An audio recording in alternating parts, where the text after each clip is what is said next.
കയ്യിലൊന്നും ഇല്ല താനും. അവൻ ഗൾഫിൽ പോകണോ? അത്ര ഗൾഫിൽ பிரிந்த பகுதி இங்கே நான் இழந்த சிரிப்பும் துடிப்பும் மீண்டும் இங்கே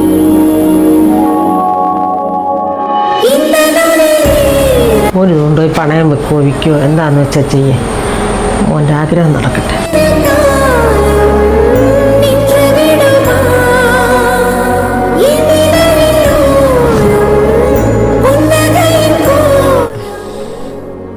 നീ മറന്നെന്നുണ്ടെന്നറിയുമോ?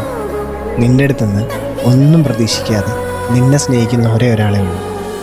അത് നിൻ്റെ അമ്മ മാത്രമാണ്. അതേ ഗൾഫുകാരാ. ഇനി സമയം പോയിട്ടൊന്നുമില്ല. പെട്ടി ഒരെണ്ണം കൂടെ പൊട്ടിക്കാനുണ്ടെന്ന് പറഞ്ഞാൽ മതി. വേഗം പോയിട്ടേ എന്തെങ്കിലും മേടിച്ചു കൊടുക്കാൻ നോക്ക്.